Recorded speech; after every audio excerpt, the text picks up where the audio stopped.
Bonjour. Euh, Aujourd'hui, nous sommes le 4 juin 2025. Donc, je voulais faire une vidéo ce matin assez courte euh, pour vous faire prendre conscience. Enfin, je ne sais pas où vous êtes dans le monde. En tous les cas, en France et particulièrement en Alsace, il ne fait pas beau. Euh, Bon, il y a de la pluie, pas mal de pluie, mais il y a aussi énormément de pollen et énormément de gens ont des allergies graves, avec des gens qui développent en fait des allergies graves et qui développent de l'asthme, entre autres. C'est assez grave comme situation, et même les gens qui ne sont pas censés être allergiques le deviennent. Donc ça veut dire en fait que, bon, déjà c'est les pollens, ça c'est une chose, pollen, mais il n'y a pas que ça. C'est qu'on nous balance de la merde sur la tête. Voilà, donc un petit conseil, ne sortez pas trop dehors, parce qu'en plus, pour les gens qui sont électrosensibles, il y a des antennes 5G. Et les antennes 5G, ça perturbe, d'accord? Ça perturbe, et ça perturbe particulièrement le cerveau et l'arrière de la tête, au niveau du petit cervelet et au niveau de l'occiput. Alors, un conseil, essayez de rester chez vous, de vous reposer et de prendre des douches tièdes. Parce que quand vous prenez une douche tiède, vous prenez une douche, en fait, l'allergie s'estompe. D'accord? Donc, il faut se doucher plusieurs fois par jour, si vous en avez la possibilité.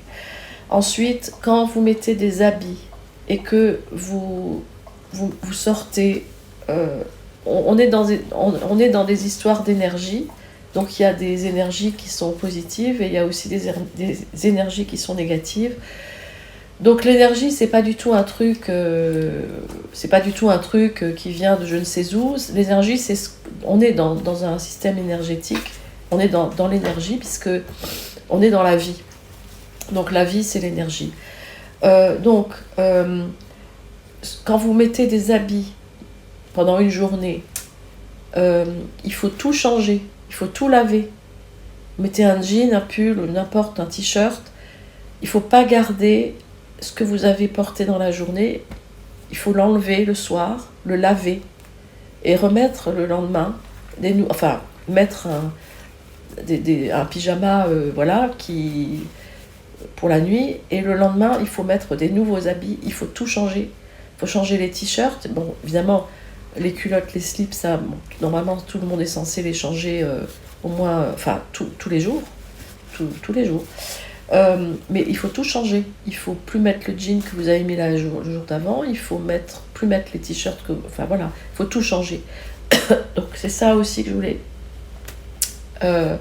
vous dire. Très important de se nettoyer. Et on se nettoie aussi beaucoup quand on prend une douche. Voilà. C'est le nettoyage énergétique aussi. On se lave, mais on a aussi la douche qui permet d'enlever en fait les mauvaises énergies. D'accord? Ensuite, si dans les villes, même s'il y a de la verdure, mais si les gens sont malades et développent des allergies et peuvent plus sortir de chez eux, c'est que ça va mal. Donc à un moment donné, il faut quand même aussi se rendre compte de tout ça. Et évidemment, quand vous avez une allergie, vous allez aller chez le médecin, vous allez demander un antihistaminique, vous allez demander, voilà, donc vous allez prendre pendant une période des médicaments qui vont estomper un peu votre allergie, mais sachez que même les antihistaminiques, c'est pas forcément, ça marche pas forcément très très bien, surtout quand les allergies sont très très importantes. Voilà. Ensuite, dans une ville, parce que Vitruve l'a dit aussi ça, dans une ville, normalement, les vents, logiquement, dans une ville, quand vous avez des couloirs, des rues, logiquement, Vitruve dit qu'il ne faut pas qu'il y ait d'air chaud ni d'air humide. Parce que l'air chaud, ça corrompt, et l'air humide, ça rend malade. Il faudrait qu'il y ait de l'air froid dans les rues. L'air froid, ça guérit. Mais le problème de l'air froid, c'est qu'on ne peut pas rester dehors quand il fait froid. Donc on est obligé de rentrer chez soi. Donc sachez que dans une ville, s'il y a des vents humides et chauds, c'est mauvais signe. Ça veut dire que la ville est mal construite. Très mal construite. Et ça fait des centaines d'années qu'on construit mal les villes. D'accord ? Je dis aussi que je fais vraiment une vraie... Enfin, je mets ensemble le bâtiment avec l'homme de Vitruve parce que à l'époque de Vitruve et à l'époque de Léonard de Vinci, toutes les maisons ont été construites selon l'homme de Vitruve et selon le traité de Vitruve. D'accord ? Donc, par exemple, à Strasbourg, quand vous vous baladez dans la ville, vous allez voir énormément de maisons qui datent de 1300, 1400, 1500, etc. Donc, c'est toute la période, en fait, de Léonard de Vinci. D'accord ? Vitruve était avant. Hein. Vitruve, c'est la période grecque.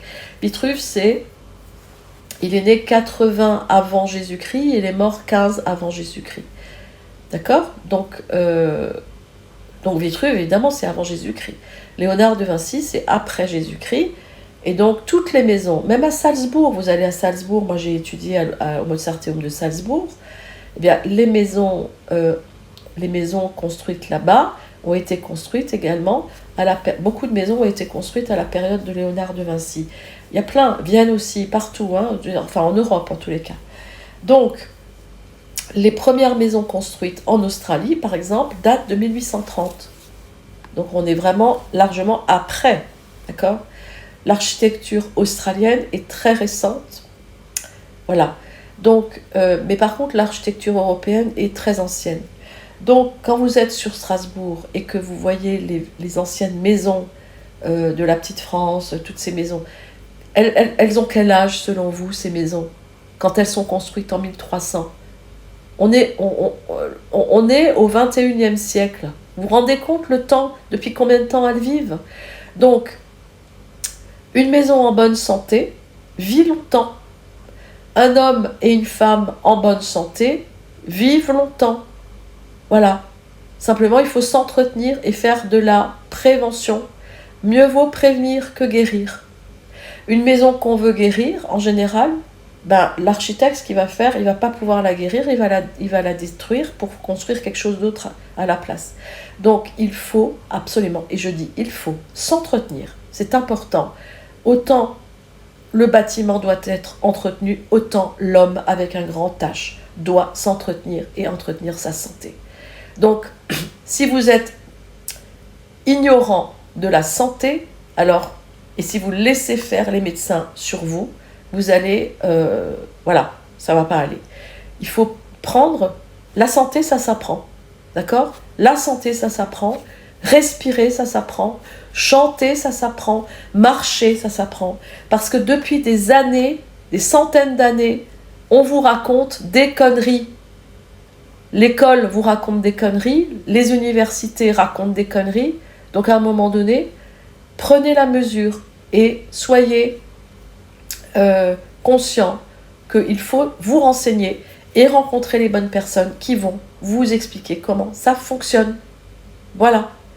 Je vous souhaite une bonne journée. Prochaine vidéo plus tard.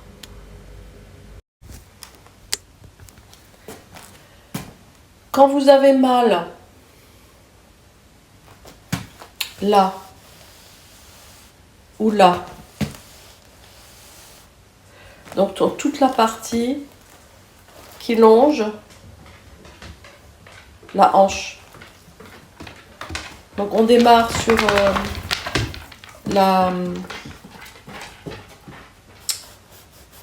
tout ce qui est inguinal, ici. On remonte le long de la hanche. On fait le tour de la hanche, d'accord ? Quand vous avez mal là. Alors évidemment, il faut vérifier que ce ne soit pas une appendicite, un problème de diverticulite ou un problème aux ovaires, par exemple. Donc, par contre, quand vous n'avez rien de tout ça, la douleur que vous avez là, c'est une projection du dos. D'accord ? Et en fait, ce qui fait mal devant, donc le dos, en fait, quand il est tendu, quand il y a des contractions au niveau du petit fessier, du moyen fessier, pardon, et du piriforme. D'accord ? Et ça c'est souvent postural, parce que on fait des mauvais gestes. Et je dis toujours que nous ne sommes pas nés pour souffrir, nous faisons des fautes sans le savoir. Donc au niveau de la posture, on fait beaucoup de fautes souvent. Et des mouvements faux. Donc les mouvements doivent s'apprendre. Et c'est pour ça que j'ai développé cette méthode Vitruve Vinci Mesquida Wilde, parce que c'est une méthode qui restructure en fait. C'est une méthode de restructuration posturale, neuroposturale, mais aussi cérébrale, etc. Et ça, en sachant que beaucoup de maladies et beaucoup de problèmes viennent du dos, de la colonne vertébrale, mais aussi colonne vertébrale et épine dorsale. Quand je fais la différence entre colonne vertébrale et épine dorsale, colonne vertébrale parce que je parle au niveau osseux, au niveau cartilagineux, et épine dorsale, ça comprend la moelle épinière. Donc, quand il y a un problème au niveau de la moelle épinière, parce qu'en fait, on a génétiquement des choses stockées dans la moelle épinière, et que ces maladies peuvent apparaître plus tard dans la vie de quelqu'un. D'accord ?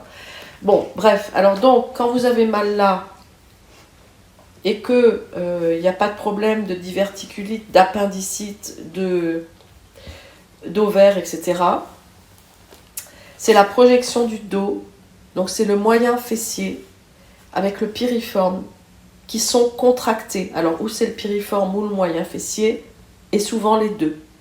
Et quand c'est contracté, ça fait des projections vers le devant. Et ça veut dire qu'en fait, les fascias d'organes sont inflammatoires. D'accord ? Donc, les fascias des muscles sont inflammatoires et vont aller inflammer l'intestin ou d'autres organes. Il y a une projection du dos vers le devant. Ce n'est pas forcément le devant qui projette derrière. Le devant peut aussi projeter derrière. Mais si le devant projette derrière, ça veut dire qu'il y a déjà un problème organique. Par contre, quand l'arrière projette devant, il n'y a pas de problème organique, c'est problème fonctionnel. D'accord ? Donc ça, c'est à détecter. C'est pour ça qu'il faut apprendre la santé. Parce que la santé, ça s'apprend. Et que quand vous allez chez le médecin, parce que les médecins, bon, il y en a qui sont bons, il y en a qui sont pas bons, alors ils vont vous dire, ah, vous avez mal là, bon, on va faire une échographie, on va faire un scanner, etc. Et très souvent, quand les examens sont faits, il n'y a rien. Donc c'est le dos qui projette vers le devant. D'accord ? Donc il faut masser la fesse, le moyen fessier, le piriforme, pour libérer, en fait, la tension qu'il y a dans les muscles et dans les fascias. Et dès que vous avez libéré là, vous n'avez plus mal devant. Cette douleur que vous pouvez avoir là, elle va se répercuter jusque dans le genou. D'accord ? Voire même peut-être parfois jusque dans le talon. Donc c'est important d'apprendre à se connaître. Et qu'avec ma méthode, qui est une libération des fascias d'organes, ça liquéfie les fascias d'organes, et en même temps, les mouvements calculés que je donne au sol, je parle au sol, vont aller libérer la lymphe. Parce que souvent, quand il y a un problème de douleur, c'est que la lymphe ne circule pas bien. Voilà. Donc c'est douleur qui est liée aux fascias d'organes qui sont inflammatoires et douleur qui est liée aussi à la lymphe qui ne circule pas. Donc ma méthode permet de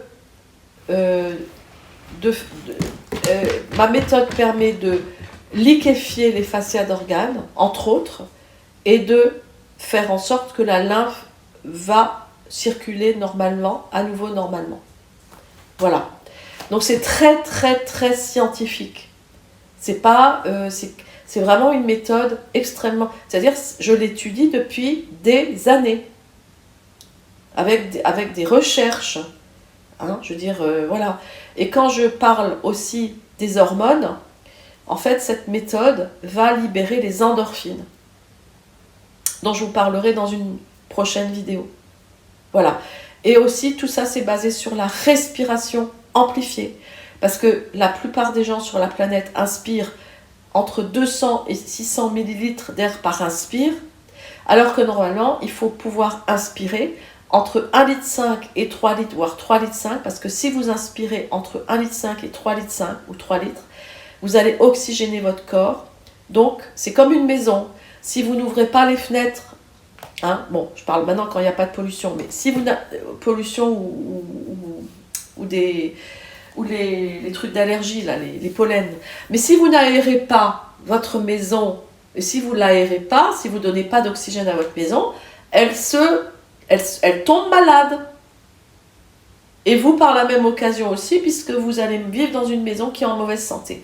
Donc quand on vit dans une maison qui est en mauvaise santé, les gens qui vivent dans des maisons en mauvaise santé tombent malades.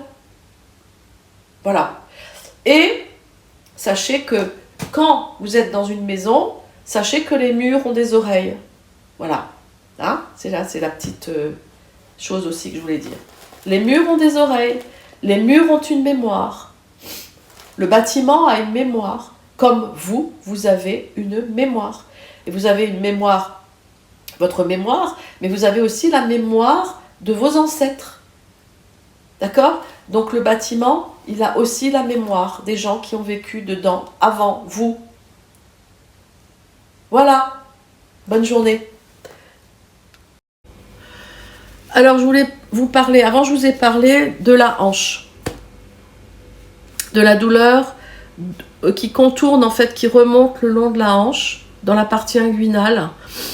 Voilà, donc, et qui est très souvent une projection du dos vers le devant. Alors, en fait, c'est lié souvent au syndrome de Maine. Syndrome de Maine, je ne sais pas si vous avez déjà entendu parler de ce syndrome. C'est un monsieur qui était orthopédiste et qui était ostéopathe dans les années 60, 70, 80.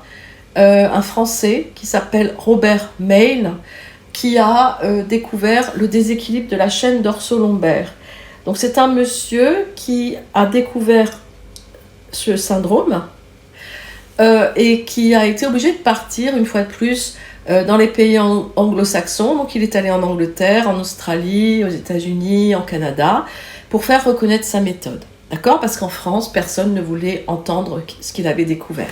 Donc il est parti, il s'est dit maintenant je me barre de la France et je vais aller donc parler de ce que j'ai découvert ailleurs.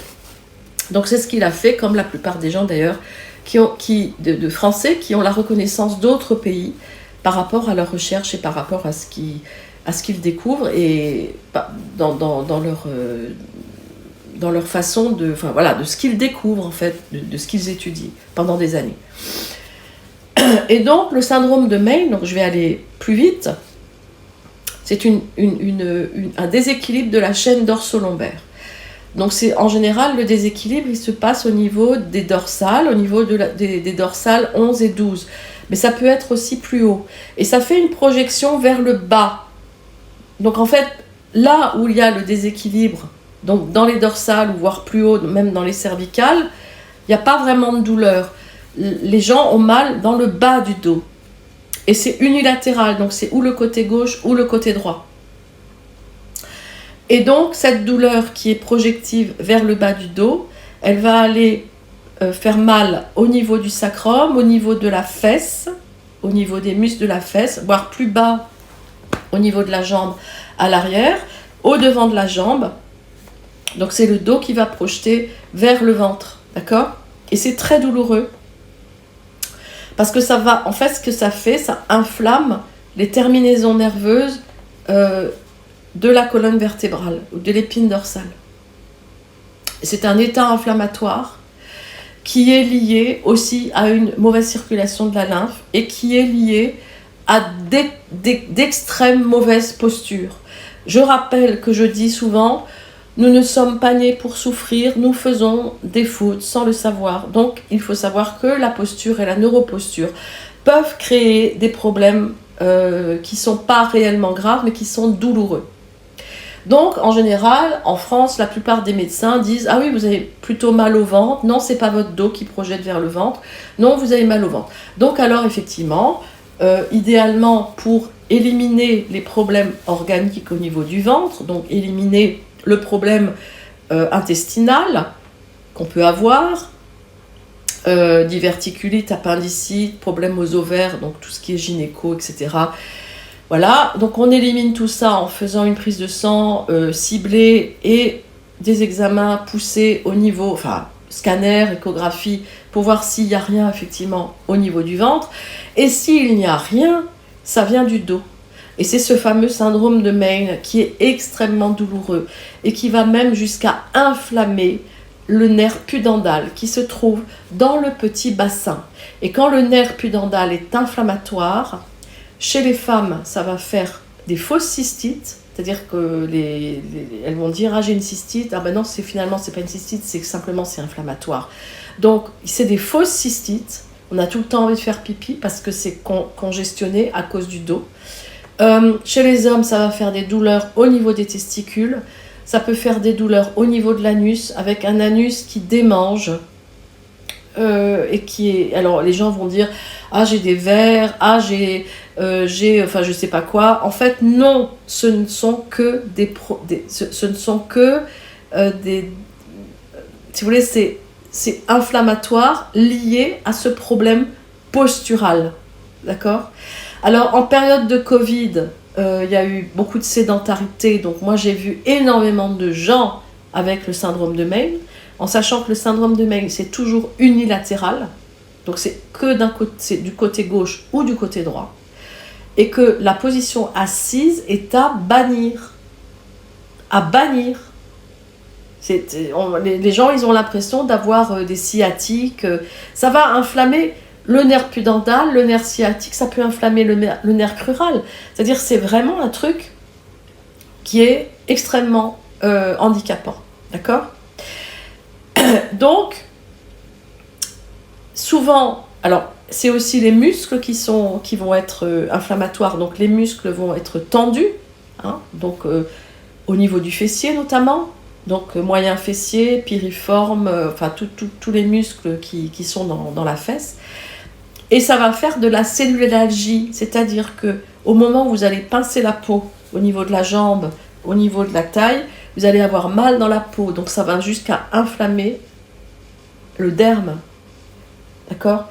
Donc ce qu'il faut faire dans ce genre de situation, ma méthode elle est impeccable pour ça, parce que c'est aussi lié à une mauvaise circulation de la lymphe, lié à un problème de déséquilibre postural et neuropostural, qui peuvent venir aussi des pieds, parce que quand vous mettez des chaussures non adaptées avec des semelles dures comme du bois, vous allez avoir le pied il n'y aura plus de circulation correcte, et le pied, la plante des pieds, il y a tous les points d'acupuncture qui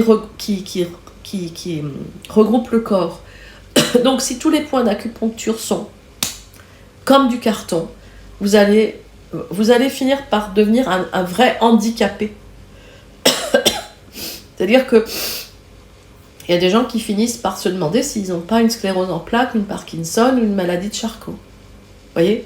Donc c'est vraiment une urgence que vous sachiez ce qu'est le syndrome de Mayne. Si vous avez besoin d'informations, si vous avez des douleurs, vous me contactez vitruvinci@gmail.com, et aussi vous pouvez me contacter via les réseaux sociaux. Voilà. Donc, avant de savoir que c'est un syndrome de Mayne, il faut évidemment avoir fait tous les examens en amont. D'accord ? Du moment où vous n'avez rien, au niveau des résultats, il est fort probable que ce soit le syndrome de Mayne, Le syndrome de Maine, c'est unilatéral. Je rappelle, c'est unilatéral, c'est ou à gauche ou à droite. C'est un problème postural et neuropostural. C'est un déséquilibre de la chaîne dorso-lombaire avec des états au final, quand le déséquilibre s'installe, ça crée un état inflammatoire général au niveau du dos. Et ça fait des projections dans le ventre. Voilà. Pour plus de renseignements, vous me contactez, comme je dis, via les réseaux sociaux ou via mon adresse email vitruvinci@gmail.com. Merci. Alors, Vitruve voulait des villes propres. Léonard de Vinci voulait des villes propres. D'accord ? En 2025, en France, il n'y a aucune ville propre. Aucune. Aucune. Nulle part. Donc, il est important, de manière globale, que les gens se mobilisent afin que les villes françaises deviennent des villes propres. Et que ceux qui nous gouvernent, ceux et celles qui nous gouvernent, nous laissent travailler. Parce que, en fait, dans un pays où les gens peuvent travailler et peuvent développer leurs compétences, parce que tout le monde a des capacités, quoi qu'il arrive, tout le monde a des capacités. Chaque personne qui a un domaine ou des domaines dans lesquels il excelle ou elle excelle peut faire de ce domaine une profession et gagner sa vie dignement avec ce qu'ils et ce qu'elles savent faire. Alors, dans des pays qui fonctionnent mal, comme la France, forcément, comme on ne laisse pas bosser les gens et qu'on les taxe de manière complètement hallucinante et complètement débile, avec des impôts, dès que vous êtes au-dessus de 1 500 €, vous devez payer des impôts de fou. Dès que vous avez une activité professionnelle, vous êtes poursuivi par les impôts, par tous les organismes en fait qui veulent récupérer de l'argent sur votre dos. Et donc en fait, un pays qui fonctionne mal, oui, met en place un système de RSA, de revenus de solidarité active. Croyez-moi que dans les pays où on laisse les gens bosser, hein, il y en a certains pays, bon, moi je parle de l'Australie parce que je connais, parce que j'y ai vécu, eh bien, il n'y a pas de RSA. Il n'y a pas de revenu de solidarité active. Hein. Il y a le chômage, oui, pour les gens qui... Voilà, mais il y a très peu de gens au chômage. Et il y a très peu de gens à la rue. Donc, je parle de l'Australie. Donc, un pays qui ne fonctionne pas économiquement est un pays qui va à sa défaite. Le gouvernement français doit laisser travailler les gens,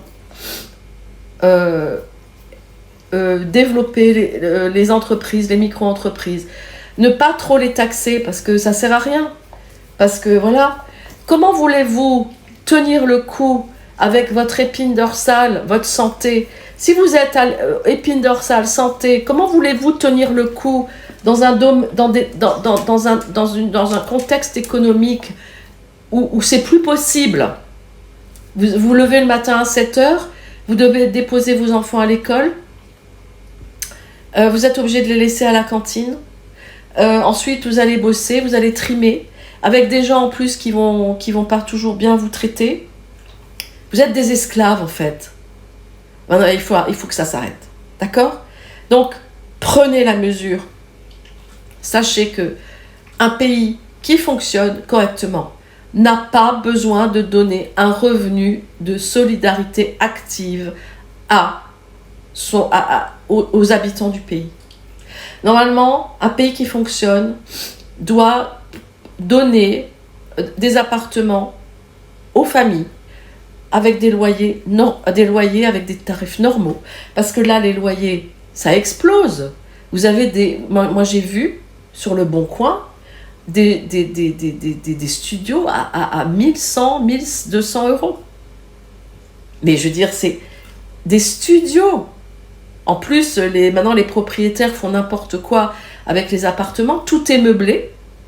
Vous trouvez plus de 4 pièces. Quelle est la famille avec 2, 3 enfants qui peut encore trouver un appartement 4 pièces ou 5 pièces à un prix raisonnable? Ça n'existe plus. Ça n'existe plus.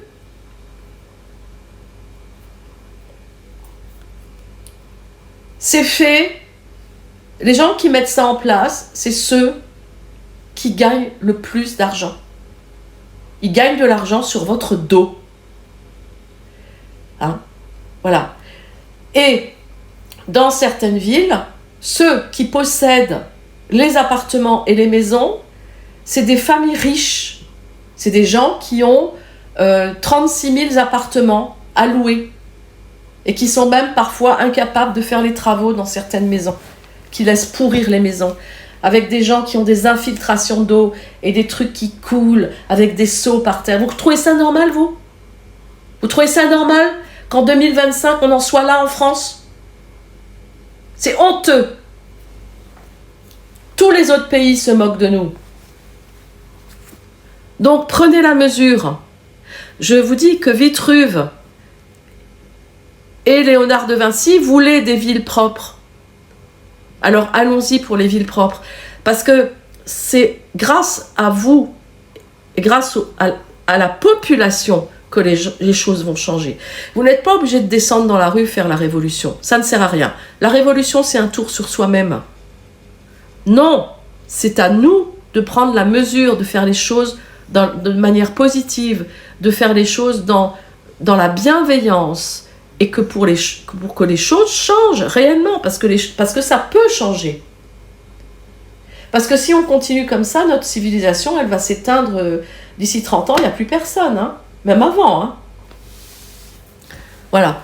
Donc, c'est très important de prendre conscience de ça. Très important de prendre conscience de ça. Quand vous avez un domaine dans lequel vous avez des potentiels, faites-en un métier. Les réseaux sociaux, quand ils sont utilisés à bon escient, ils sont géniaux. On peut faire plein de choses avec les réseaux sociaux. On peut développer une entreprise, on peut développer un commerce, on peut faire plein de choses. C'est génial, les réseaux sociaux. Il faut arrêter de dire que c'est pas bien. Oui, c'est pas bien quand c'est utilisé de manière merdique. Hein, quand c'est utilisé, vous voyez ce que je veux dire, hein, voilà. Mais quand c'est utilisé de manière intelligente, c'est très bien les réseaux sociaux. C'est très bien. On peut tous développer nos activités professionnelles sur un réseau social. Vous avez TikTok qui est très bien, Facebook, Instagram, voilà, il y en a plein, SoundCloud, enfin, il y a plein de réseaux de réseaux sociaux qui sont très intéressants pour développer son activité professionnelle. Et pour dire les choses aussi. Donc, tout doit être fait avec bienveillance. Moi, je pars du principe que tout doit être fait avec bienveillance. La critique doit être positive. Il faut juste relever ce qui ne va pas. On relève ce qui ne va pas, et ensuite on avance. Et on avance ensemble. Voilà, bonne journée. Il y a aussi un autre sujet qui m'interpelle. C'est que moi, je suis une artiste. Donc, je suis artiste lyrique, écrivain, scénariste, comédienne. Ça, c'est mon domaine artistique. Je suis également dans le domaine... Donc, j'ai la partie artistique, mais j'ai aussi la partie scientifique. Donc, je suis professeur de chant, reconnu par reconnu par le gouvernement australien dans toute l'Australie, professeur de chant. D'accord ? Je suis également médecin des arts, reconnu par l'Australie, avec une clinique Vitruve Vinci, Masquida Wild en Australie. Je suis française. J'ai déjà un âge, voilà, où j'ai de l'expérience dans mes domaines, différents domaines, beaucoup d'expérience. Eh bien, en France, c'est zéro. Aucune reconnaissance. Rien du tout. Aucun retour. Vous voyez ? Donc la France, par définition, c'est un pays qui ne reconnaît pas les gens qui peuvent aider le pays. Parce que moi, je peux aider mon pays. Alors les Australiens, ils ont dit, ah ben alors, si là, en France, elle peut pas le faire, ben nous, on va lui proposer de le faire chez nous. Vous trouvez ça normal ? Oui. Ben oui, heureusement que ça existe. Oui. Moi, je trouve ça normal. Au moins qu'on soit reconnu ailleurs. Quand on a des compétences spéciales et particulières. Voilà. Et en France, dans mon domaine d'artiste lyrique, mais vous croyez que je chante ? En plus, avec le Covid, on a été obligé de fermer notre bouche. On ne pouvait plus chanter. Comment voulez-vous chanter avec un masque ? Comment voulez-vous donner un cours de chant avec un masque ? Comment voulez-vous faire un cours de respiration avec un masque ? Non mais c'est franchement. Alors voilà. Donc, depuis le Covid, plus de boulot. Ça, alors, c'est pas le signe que quelques personnes... Ça, c'est zéro pour moi. Hein. C'est pas un autre signe. Hein. Ça veut pas dire autre chose. C'est zéro. C'est zéro, zéro, zéro. Ou alors c'est, ouais, ça peut être bien. Mais c'est, moi quand je dis zéro, boulot. Depuis le Covid. D'accord ? Le système de la culture en France, ce n'est qu'un système subventionné. C'est subventionné par les régions, par les conseils départementaux, par le gouvernement. Et c'est toujours les mêmes qui ont l'argent. Toujours les mêmes. Dans toutes les régions. Vous trouvez ça normal ? Qu'il y ait des gens qui ont vraiment des choses à dire artistiquement, qui soient obligés de rester chez eux avec un RSA et à bouffer des patates et des pâtes tous les jours ? Vous trouvez ça normal, vous ? Non. Et je parle même pas pour moi je parle de tous les jeunes artistes qui peuvent pas bosser. Le système artistique doit être ainsi. Il faut redévelopper l'économie artistique. Il faut que ce soit privé. Il faut qu'il y ait des sponsors. Il faut qu'il y ait des mécènes.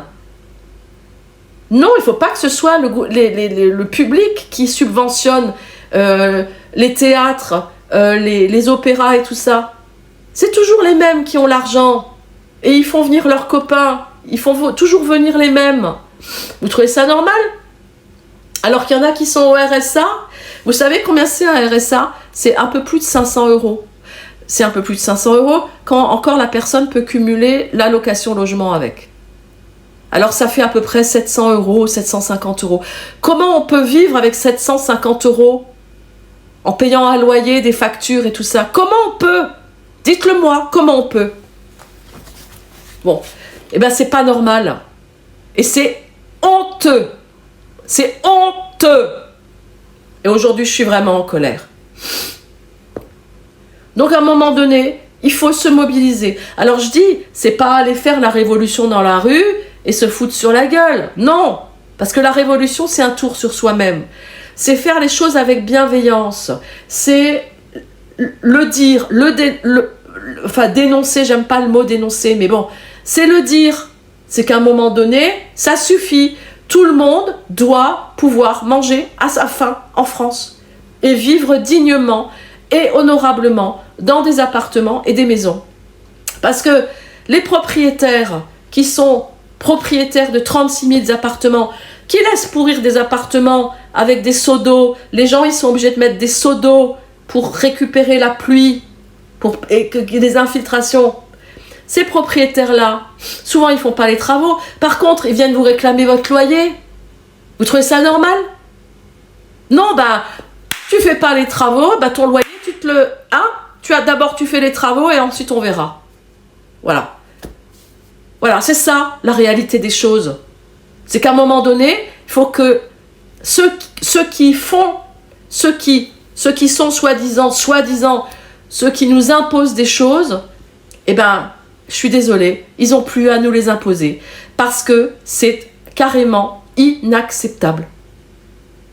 Voilà. Chaque Français doit pouvoir gagner sa vie, au moins avoir un salaire à 2500 euros, 3000 euros, 4000 euros, 5000 euros, doit pouvoir avoir un appartement correct et pas un mouchoir de poche mal foutu, où ils sont parfois à 5, 6 dans 2 pièces, hein, ou peut-être 6 dans une pièce, ou peut-être 10 dans 3 pièces, vous voyez ce que je veux dire, hein? Bon, voilà, par exemple.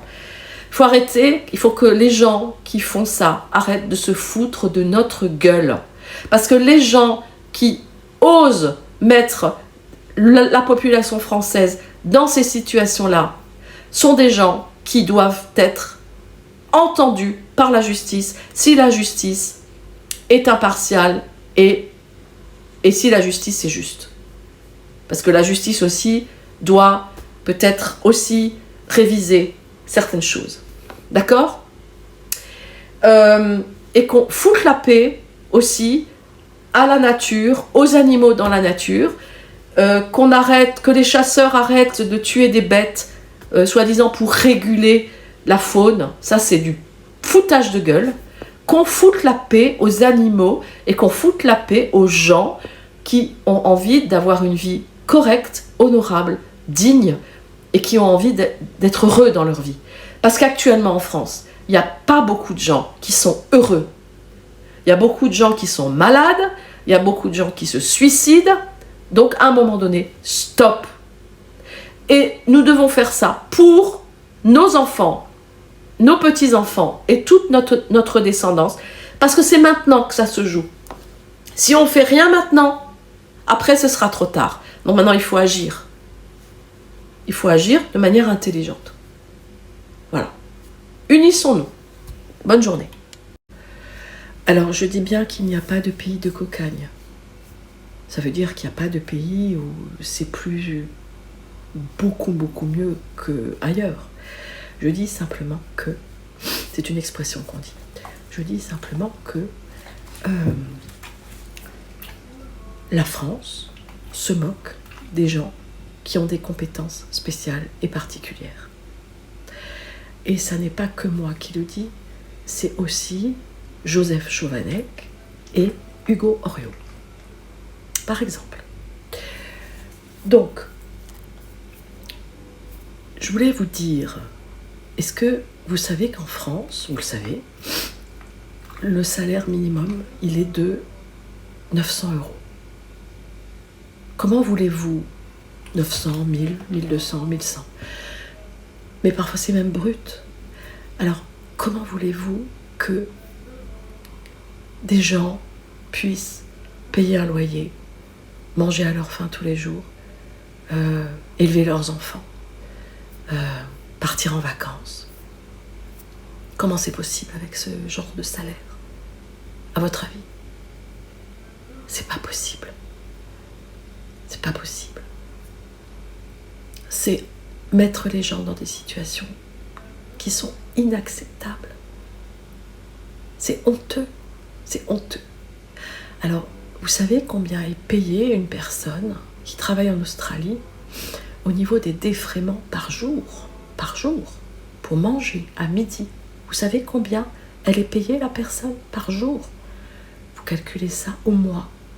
À votre avis, c'est combien?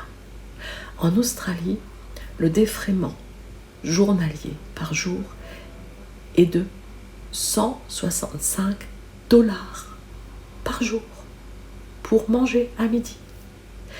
Et les salaires, c'est pas du tout la même chose qu'ici. Les salaires, même en restauration, les gens qui bossent en restauration, ils ont entre 4 000, 5 000, 6 000, 7 000, 10 000 $ par mois, voire plus, dans tous les domaines professionnels. Quand vous avez une entreprise en Australie, vous avez une carte business. Mais vous avez une carte business, vous pouvez faire tous les business que vous voulez. Vous n'êtes pas simplement limité si vous voulez vendre des huiles essentielles à vendre des huiles essentielles ou faire une librairie.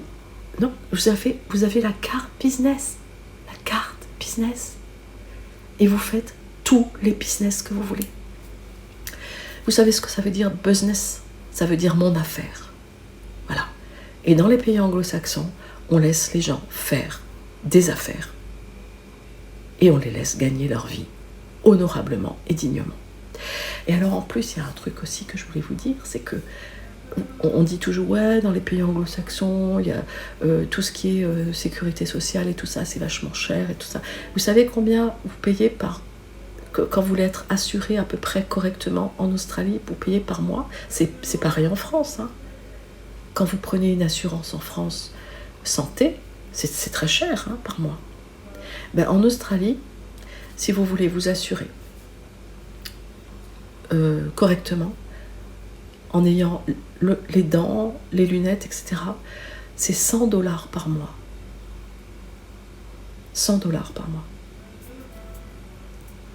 Alors qu'on ne vienne pas me dire que le système de la santé, il est moins bien en Australie qu'en France. Non. Moi, une fois, je suis allée à l'hôpital en Australie. J'ai rien payé. J'ai donné ma carte assurance. J'ai rien payé. Rien. Voilà. Vous voyez ? Bon, alors c'est vrai que quand on connaît d'autres pays et qu'on est en France ou qu'on retourne en France ou qu'on voit comment la France fonctionne, bah, je suis désolée, hein. Il y a vraiment des choses qui ne vont pas. Et ça va vraiment pas en France. Hein. Donc voilà, il faut se mobiliser, hein. Il faut que ça change. Je rappelle que Vitruve et Léonard de Vinci voulaient des villes propres. Alors allons-y pour les villes propres en France. Allons-y pour que ça change. Voilà. Bon après-midi. Come with me and you'll be in a world of pure imagination. Take a look and you'll see into your imagination. We'll begin with a spin, traveling in a world of my creation. What we'll see will defy explanation.